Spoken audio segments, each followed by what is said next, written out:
प्रिय विद्यार्थियों, महाकवि सूरदास के काव्य सौष्ठव पर जो हम अपने पिछले वीडियो में बात कर रहे थे, उसी बात को आगे बढ़ाते हुए अगले बिंदु को देखते हैं। अगले बिंदु के रूप में हमारे सामने आती है सूरदास की भक्ति भावना। इसमें देखते हैं क्या बात है। महाकवि सूर जन्मांध थे। वे कृष्ण के साकार रूप के उपासक थे। वे सगुण भक्त थे। उनके इष्ट देव श्री कृष्ण थे। महाप्रभु वल्लभाचार्य के शिष्य बनने के पूर्व सूर की भक्ति दास्य भाव की थी। उस समय उन्होंने दास्य भक्ति के विनय संबंधी शांत रस से परिपूर्ण पदों की रचना की। सूर के पदों में सखा भाव के कारण जहाँ अक्खड़पन और मुंह फट होने का भाव मिलता है, वहाँ उनका दैन्य भाव भी विद्यमान है। महाप्रभु वल्लभाचार्य से प्रथम भेंट के समय उन्होंने स्वामी वल्लभाचार्य को दैन्य भाव से परिपूर्ण दास्य भक्ति के ही विनय के पद सुनाए थे। उनके विनय के पद का एक उदाहरण हम देख सकते हैं। देखिए, मौसम कौन कुटिल खल कामी, जिन तन दियो ताही बिसरायो, ऐसो नौन हरामी, भरी भरी उधर विषय को धावो, जैसे सूकर ग्रामी, हरिजन छाड़ी हरि विमुखन की, निस्दिन करत गुलामी, पापी कौन बड़ो है मोते, सब पतितन में नामी, सूर पतित को ठोर कहाँ है, सुनिए श्रीपति स्वामी।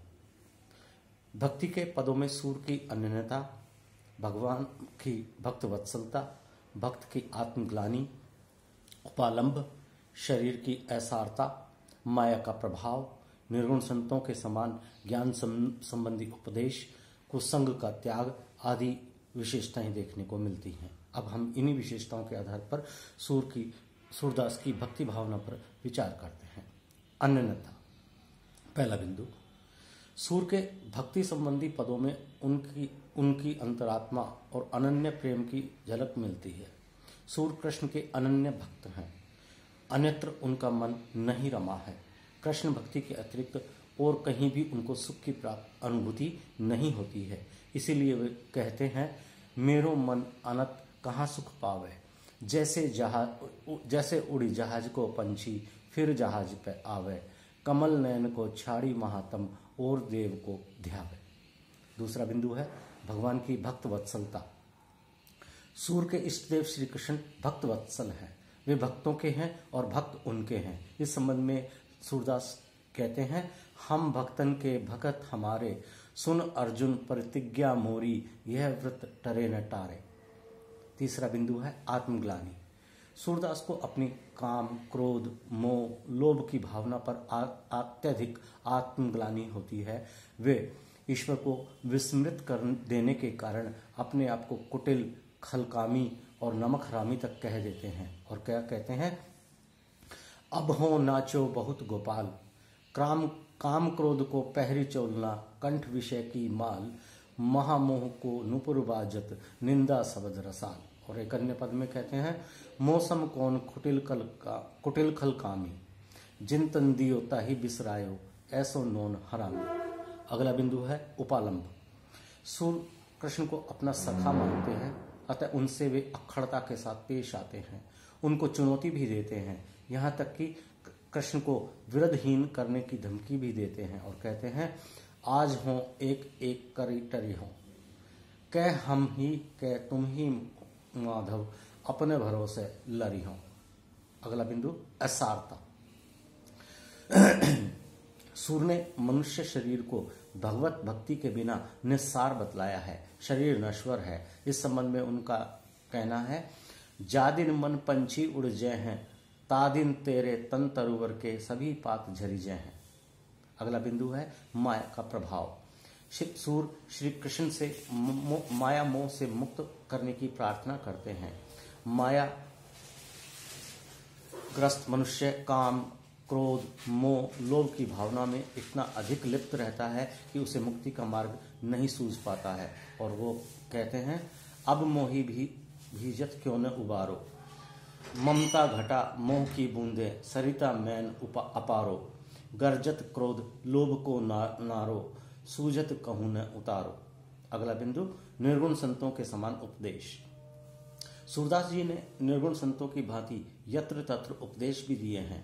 जब तक मनुष्य को ईश्वर के सत्य स्वरूप के दर्शन अपने हृदय में नहीं होते हैं, तब तक वह उस हरिण की भांति भटकता रहता है जिसकी नाभि में कस्तूरी होते हुए भी वह अज्ञानता के कारण उसे ढूंढने के लिए वन वन भटकता फिरता है। और सूरदास कहते हैं इस विषय में, जो लो सत्य स्वरूप न सूझत, तो लो मृगमद नाभि बिसारे, फिरत सकल वन बूझत।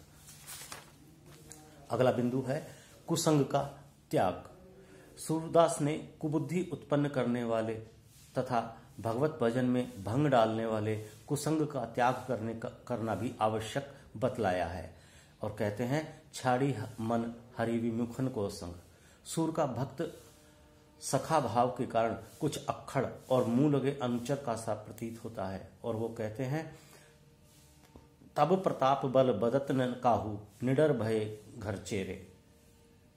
सूर ने अन्य देवी देवताओं की बुराई भी की है। और इस विषय में वो कहते हैं, और देव सब रंक भिखारी, त्यागे बहुत अनेरे। सूरदास ने अपने सूर सागर का प्रारंभ भी गणेश वंदना से नहीं किया, अपितु भगवान के चरण कमलों की वंदना से किया है। और कहते हैं, चरण कमल बंदो हरिराई। सूरदास ने अपने सखा कृष्ण को भी खूब खरी खोटी सुनाई है। और कहते हैं, खेलत में को काको गुसैया, हरिहारे जीते श्री रामा, बरबस ही करत रिसैया। अगला बिंदु हम देखते हैं इस प्रश्न में, बाल लीला वर्णन। आचार्य रामचंद्र शुक्ल ने लिखा है कि वात्सल्य और श्रृंगार के क्षेत्रों का जितना अधिक उद्घाटन सूर ने अपनी बंद आंखों से किया है, उतना किसी और कवि ने नहीं किया। इन क्षेत्रों का वे कोना कोना झांक आए हैं। उक्त दोनों रसों के प्रवर्तक रति भाव की जितनी मानसिक वृत्तियों और दशाओं का अनुभव सूर कर सके हैं, उतनी का कोई और नहीं। सूरदास ने माता यशोदा, पिता नंद के मातृ पितृ हृदय की भावनाओं को अपने पदों में सुंदर माला की तरह गूंथ दिया है।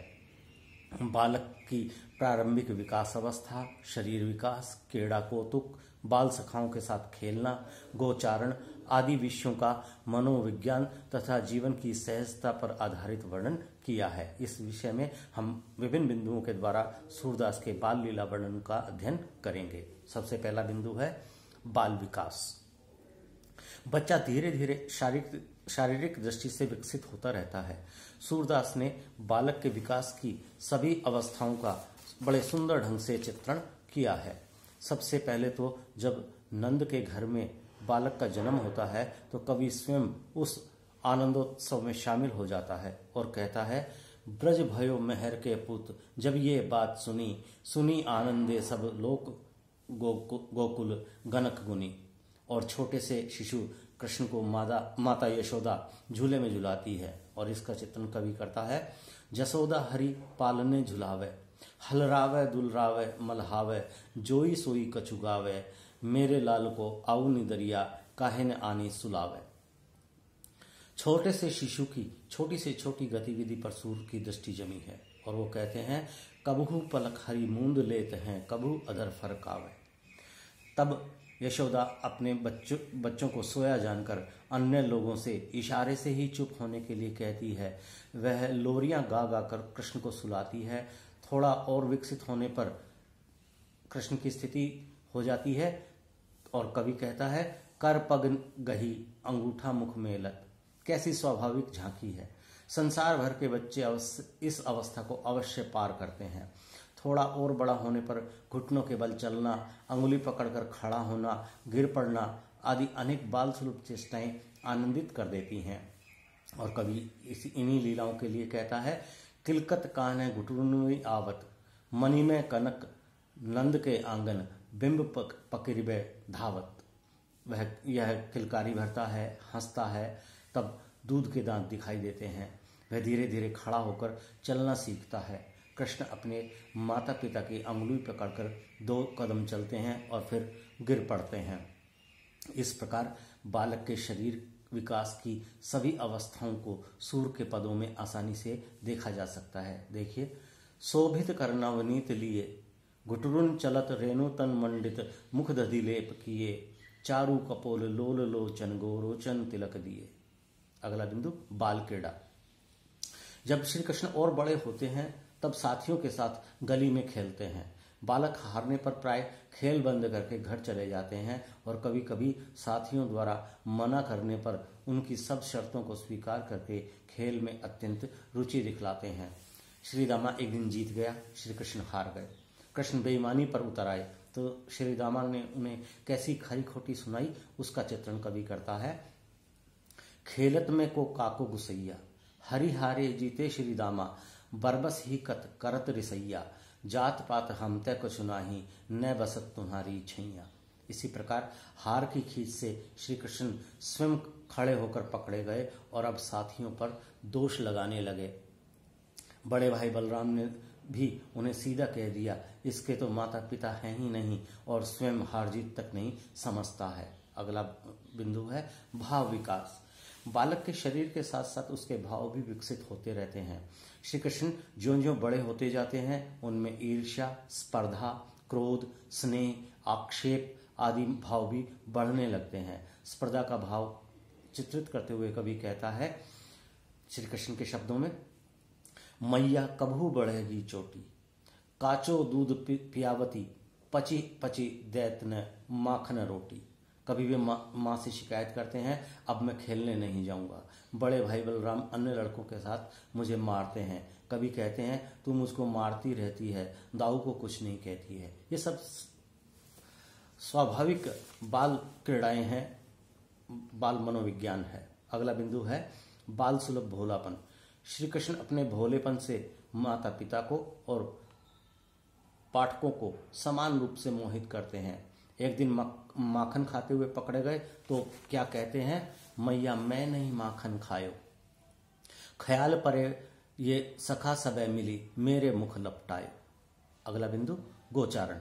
बालक श्री कृष्ण कुछ और बड़े हुए तो गाय चराने वन में जाने लगे। शाम को माता से शिकायत करते हैं, मैया मैंने चरे हूं गाय, सबरे ग्वाल घिरावत मोसो, मेरे पांव पिराई। छोटे होने के कारण मुझसे ही सारे ग्वाल गायें घिरवाते हैं। बलदाऊ उन्हें सिखा देते हैं, अतः वे सब ताली दे देकर हंसते रहते हैं और मुझसे कहते हैं कि तू तो मोल का लिया हुआ है, तेरे तो माता पिता ही नहीं है, यश नंद और यशोदा तेरे माता पिता हो ही नहीं सकते। तब यशोदा गोधन की सौगंध खाकर श्री कृष्ण से कहती है, सुनहु कान्ह बल भ्रद चबाई, जनमत ही को धूत, सूर श्याम मोहे गोधन की सो, हो माता तू पूत। तो प्रिय विद्यार्थियों, आज की इस वीडियो में इतना ही। अगले वीडियो में हम इस बात को आगे बढ़ाएंगे। धन्यवाद।